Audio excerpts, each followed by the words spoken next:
അഹമ്മദാബാദിൽ നടന്ന അപകടത്തിൽ ഓരോ ചിത്രത്തിനു പിന്നിലും ഓരോരോ കഥകളാണ്. ലണ്ടനിലെ ഭർത്താവ് ഡോക്ടർ പ്രതീഷ് ജോഷിയുടെ അടുത്തേക്ക് താമസം മാറാൻ വേണ്ടി ഉദയ്പൂരിലെ ആശുപത്രിയിലെ ജോലി ഉപേക്ഷിച്ച ഡോക്ടർ കോമി വ്യാസിനും അവരുടെ 3 മക്കൾക്കും ഇതൊരു പുതിയ തുടക്കമായിരുന്നു. അവരുടെ മുഖത്തെ സന്തോഷം ഈ ഫോട്ടോയിൽ വ്യക്തമായി കാണാൻ സാധിക്കുന്നു. ദുരന്തം സംഭവിച്ച വിമാനത്തിൽ ഡോക്ടർ ജോഷി എടുത്ത സെൽഫിയിൽ അദ്ദേഹവും ഭാര്യയും ഒരു വശത്ത് പുഞ്ചിരിച്ചുകൊണ്ടിരിക്കുന്നു. മറുഭാഗത്ത് അവരുടെ ഇരട്ടക്കുട്ടികളായ ആൺമക്കളും മൂത്ത മകളും ഇരിക്കുന്നുണ്ട്.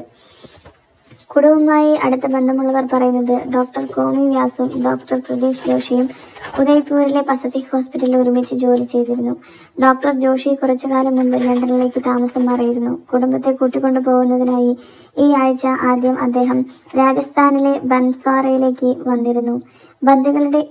ദമ്പതികളുടെ ഇരട്ടക്കുട്ടികളായ നകുൽ, പൃഥ്വിത് എന്നിവർക്ക് 5 വയസ്സും മകൾ മിറയ്ക്ക് 8 വയസ്സുമായിരുന്നു. ഒരു വലിയൊരു ദുരന്തമായിരുന്നു അവർക്ക് യാത്രയിൽ കാത്തിരിക്കുന്നതെന്ന് അവർക്കറിയില്ലായിരുന്നു.